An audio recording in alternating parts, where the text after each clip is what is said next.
This podcast is brought to you by sarahraven.com, which is home to everything you need for a truly beautiful and productive garden. You'll also find great and essential gardening kit and stylish, lovely things to have in your house to bring the outside indoors, all inspired by the garden and the house being tied together. There's also plenty of garden inspiration, how-to videos and specialist growing guides. So head over to sarahraven.com today to discover even more.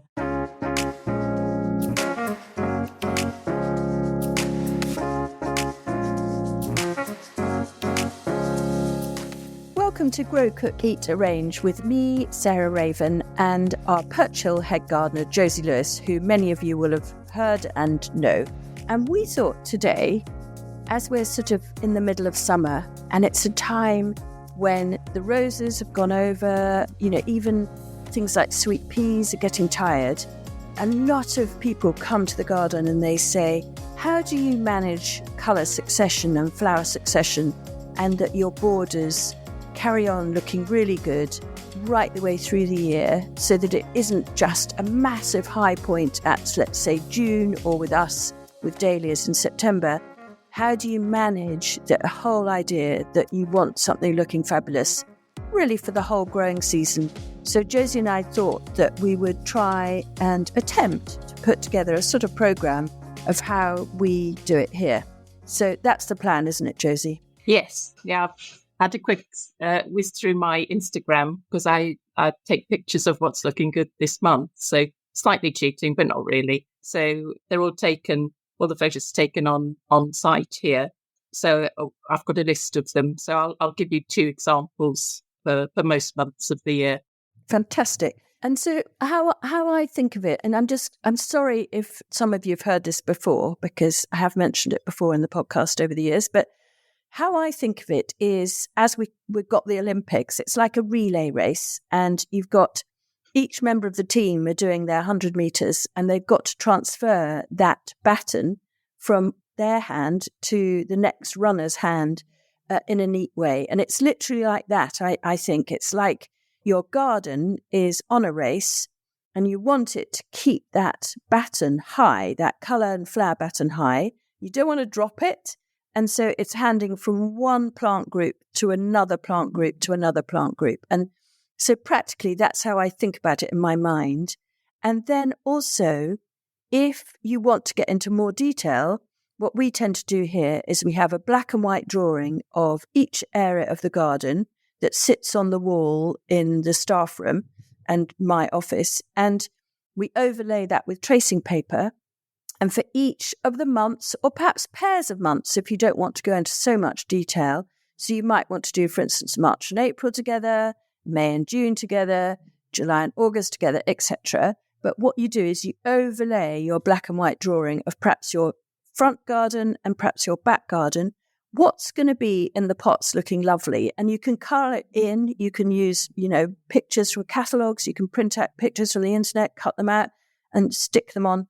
And that just really helps give you a visual kind of planning a design so that it can roll along in a pretty solid continual way. So I think just in terms of practicalities, that works really well for us. And so March, April overlays the black and white drawing, and then the next month overlays that, and on it goes.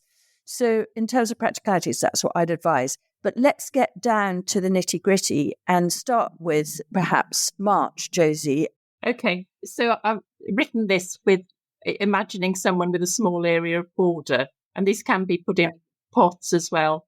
So if you think you've got a reasonable area of border, which gets, a reasonable amount of sun, it's neither south facing, say a west facing border. So I'd start off in March with narcissi. How much I love narcissi, so they'd always get a place there. And then those surrounded with small bulbs like muscari and iris and crocus. The iris and crocus would probably precede them. But narcissi, all types. I prefer the palers rather than the yellows. What would yours be for March? So I thought, rather like you, I've tried to go for sort of big and little. And so for me, big would be Salix Nancy Saunders. which is that lovely willow that we have quite a bit of here. And you can coppice it or you can pollard it, which means you can either cut it right to the ground and it reshoots, and you do that in the winter, or you can pollard it so you leave a central stem and just cut all that year's growth right down to the base, just like you see lining rivers and canals in France and Belgium, actually, and, lots of places. But anyway, and we have a Nancy Saunders, which is very pretty variety with olive-like leaves and quite nice, rich stems. And another one that I used to grow is called Daphnoides, and that again has got lovely red stems and little pussy willow, lovely, lovely flowers. So those would be, so that would be my big thing for March. And then my little thing, like you, would be a narcissus. And the one that I've completely been obsessed with this year is Starlight Sensation. And it flowers for ages. It's unbelievably scented. It's fantastic in a pot and it's fantastic in a border. So for me, those would be my March ones. So on to April, Josie. What are you suggesting for April? Yeah, well, April, rather obviously, I suppose, would be tulips. Tulips underplanted with wallflowers. My favourite tulips are the oranges, so I'd go for something sort of early April, which would be orca. Absolutely love orca, or any of the oranges, really. So, yeah, get those wallflowers in autumn, and then, yeah, they'll be flowering with the tulips in April. Wonderful. So again, I've gone for a tulip, and so I've actually chosen ballerina. So we've both gone for an orange. Interestingly. But also, if you wanted a crimson, of course, I've got to recommend myself, which is Tulip Sarah Raven, which is a very nice crimson black. Both of them very perennial. Both of them tulip ballerina, of course, scented. So it's absolutely one of my favourite plants. Long-standing bulb, been around for ages. We have it brilliantly here, growing with GM Totally Tangerine. But actually, my second for April would in fact be the Honesty family. So if I'm with pale tulips, I would go for the Lunaria annua alba. And if I'm with ballerina, I would go for contrast, and I would go for the purple Honesty. And then there's a lovely crimson-leafed one that's around at the moment, but quite difficult to get hold of, called Chedglow. So Lunaria annua Chedglow, or just a straight Lunaria annua, which is a purple one. Great. So that's April.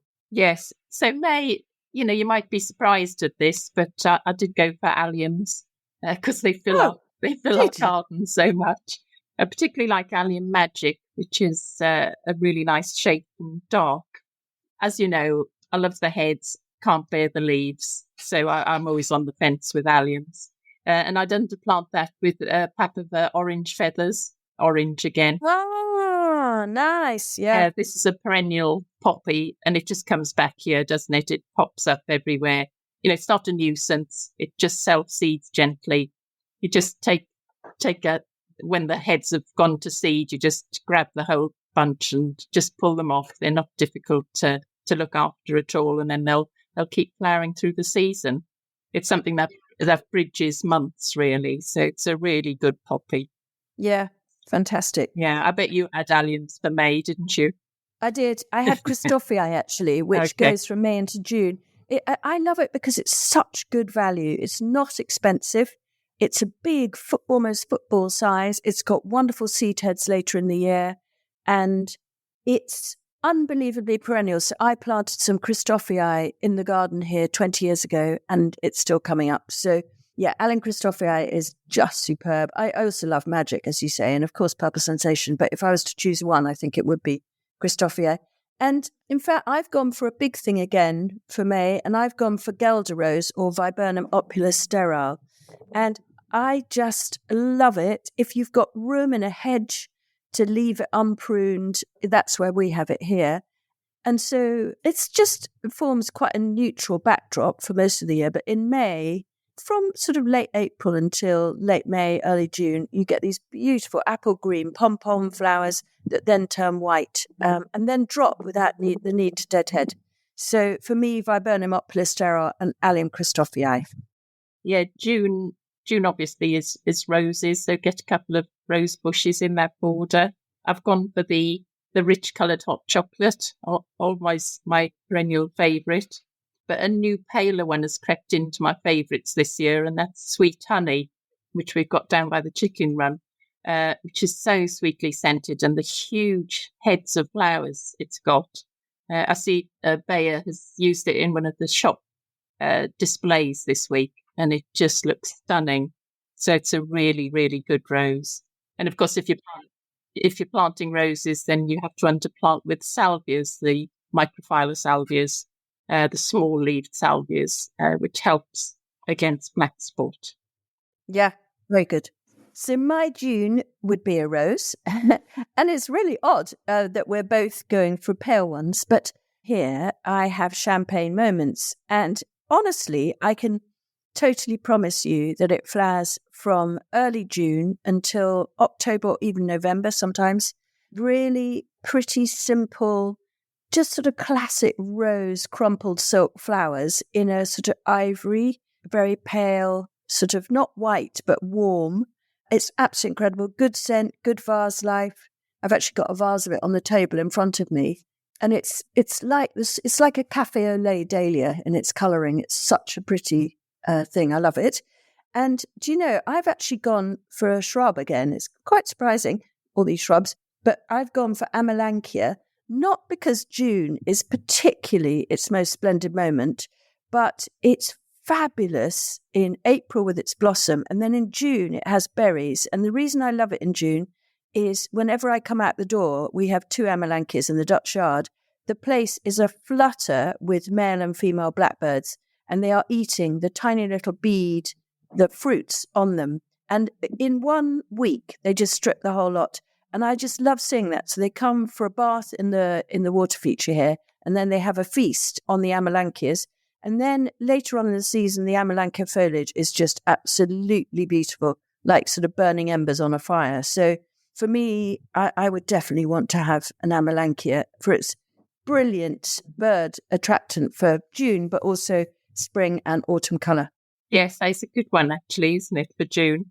You always think of it as a spring flower, but it's really good now, too. Yeah. Yeah, so for July, I'm looking at the fence behind this imaginary border, and I put a honeysuckle up that. You can get honeysuckles that flower at different months, for choose a variety to suit when you want them, really.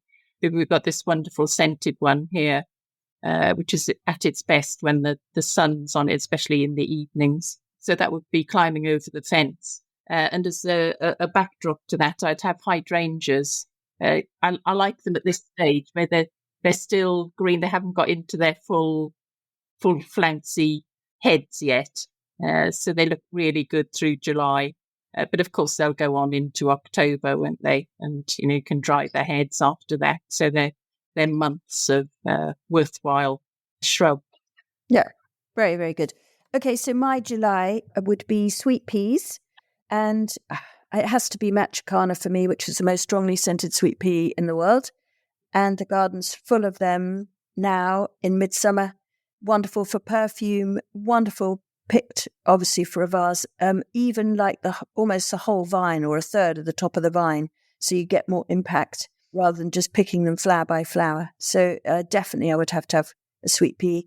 And then the other thing is also annual, actually, in July for me, which is the little, well, not so little, black velvet buttons of Scabiosa atropuria black cat.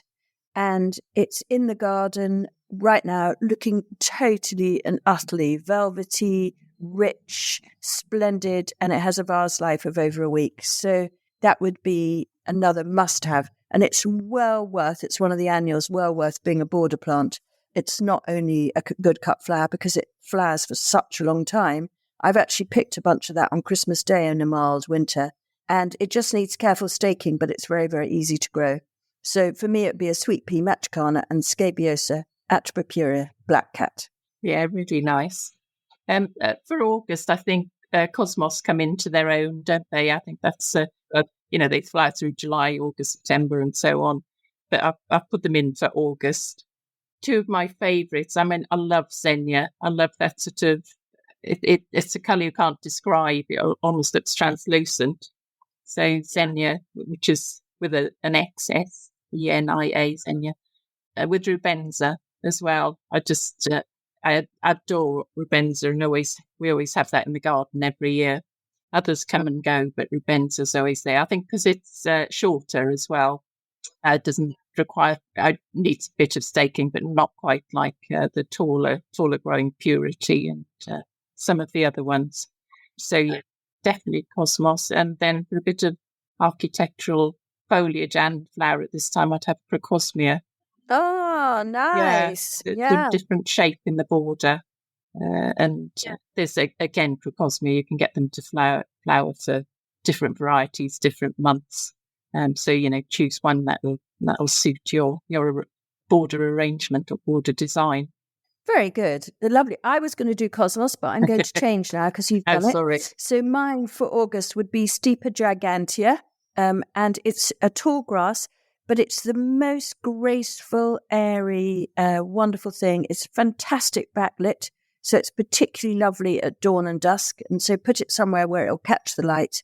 The golden oats grass, absolute stunner. And stunning from May, I'm exaggerating, May really when it starts to shoot, but it's an evergreen, forms evergreen tussocks and goes on looking good until the middle of November when the autumn gales get it. So it would be Stipa gigantea. And then I would do an antirrhinum, I think. And so, I'm crazy about almost every antirrhinum, but probably the absolute classic Liberty Crimson is one of my favourites. I grew it 30 years ago here in our first cut flower trials, and I'm still growing it now. Wonderful velvety flowers, very easy, incredibly healthy, and a prolific cut flower producer. So those would be my August. Yeah, nice. And so into September, I bet we both said the same thing here. So dahlias, definitely. They are everywhere in this garden, especially this year. We've got some of our own bred ones, which are taking over the westernmost garden, which, can't be a bad thing in my book. But if I have to, I obviously don't know what's going to come out yet, so we'll have to report on that later in the autumn. But from last year, I don't know, so hard to pick, but if put on the spot, I think Adam's Choice is such a beautiful colour, and Rosy Raven as well. They sit quite well together. So all these Purchill dahlias are so good, aren't they? Yeah, they are. They're just incredible. Yeah, and if you want sort of froth in your border, then I'd have Gaura. That really nice. infills, for a small plant, it'll really fill out by September, give a really great show. And there's pink tinged ones and white ones, just depends what your colour scheme is. So that's my September. Very good. Well, I have to have dahlias too, and I like all our ones, really. I love Molly. Well, I like them all. I also absolutely adore Waltzing Matilda, and you've actually planted a pot on our doorstep, which is Salvia Love and Wishes underplanted, or planted with, rather, Dahlia Waltzing Matilda. And I am enjoying that every day already, and I know that'll go on looking good until November. So those two, but I'm going to cheat because I've already mentioned two plants, but I've got to have a third, which I think for me would be hydrangeas you've already mentioned, but for me it would be limelight, because I have that just in our kitchen where I do the washing up, standing in the sink, I look out over a bed of limelight, and I just love the sort of pointy pyramidal flowers, and they emerge the most beautiful eau-de-nil green, gradually go ivory, then they go pink before they go brown at Christmas time.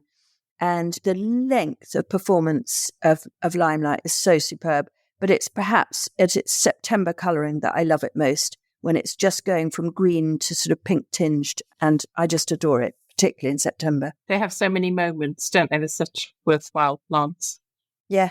Yeah, so going on into October, again, a lot to choose from, but we're doing a bit of a chrysanthemum trial this year. So chrysanthemums for October. I love the spiry ones, the tulas, which I would recommend, but we'll see how that goes. And then flowering really well last year was Tagetes Constance. It's an annual, and it's such a good plant. It was flowering throughout October, all through the summer, still into October. I've got pictures of it. It's just such an amazing annual to grow. Very easy, great in pots. Use it to edge your borders or whatever. Fantastic. And I've actually, slightly oddly, people will think I've gone for a rose in October. And that's because I want to highlight the fact that it's still flowering here, which is Cinco de Mayo, which is not dissimilar to hot chocolate, the most amazing sort of burnished bronze, browny red colour. And it flowers from May on and off, not solidly, but pretty solidly through to October or even November it was last year. And you have actually planted it with Catinus grace, which looks fantastic because you've got the rich crimson sort of oval leaves of the Catinus. And at the moment, in the middle of summer, we've got the frothy smoke bush flowers. But that goes the most beautiful sort of flame colours in the autumn and is just a perfect backdrop to Rosa Cinco de Mayo. So it's a good combination all year with many, many high points, one in July, but also one oddly and amazingly in October because they both look so good for so long. Yes, yeah. And then are we going to do November? Oh, go on. So I'm going for salvias. Surprise, surprise. Oh, I've got a salvia as well. Oh, okay. Well, that's fine. I mean, well, maybe I'll do nerines and you can do salvias then. So you go on salvias. So I've got a salvia hadspin, which it takes a while to get going through the summer, but it's there in November. It's giant sort of pink over the top. It looks over our garden, front of the farmhouse. It looks over the garden fence. So that's fabulous. As a smaller addition in the border, I've put down the seed heads of Iris vertidissima. So the stinking iris, which is, they're very beautiful flowers, but quite insignificant.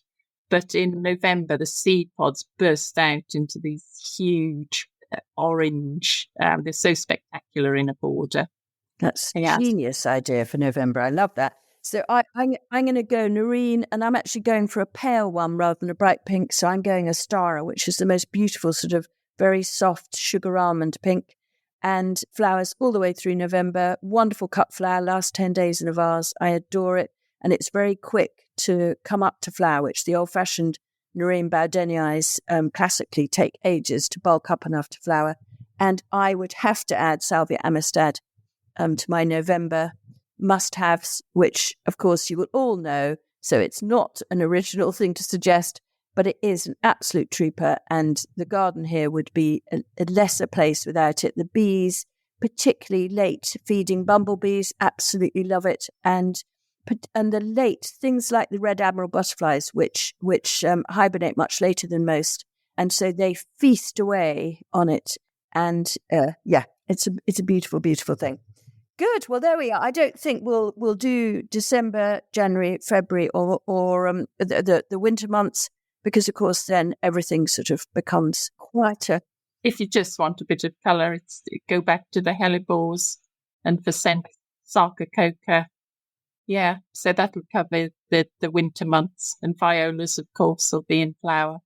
And also maybe I could add Iris unguicularis, which I was brought up with in my parents' doorstep, the lovely Algerian iris, which if you plant it in absolute rubbish soil, so it's got to be almost builder's rubble underneath it with a little bit of topsoil, plant it in that because it likes sort of growing up a mountain on boulders in the Cretan mountains and places like that, or on the edge of olive terraces, but poor soil, and it flowers all the way through from November until March. So it's a great thing to plug that gap.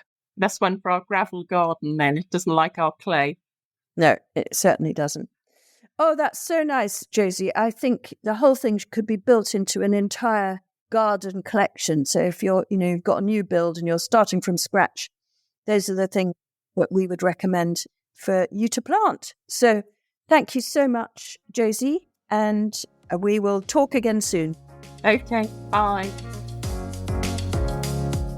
Thanks very much for listening to Grow Cook Eat Arrange on the things that we feel are best to give you a really flowery, colourful garden as a succession from the beginning of the year to the end. Next week, I'm joined by Jemima Bowker, and she has become our balcony garden expert, and she's a near beginner gardener. She's moved into a new city flat with 2 balcony gardens, one south-facing, one north-facing, and I thought it would be really nice to chat about what she's planning for it and to try and give her some advice. See you then.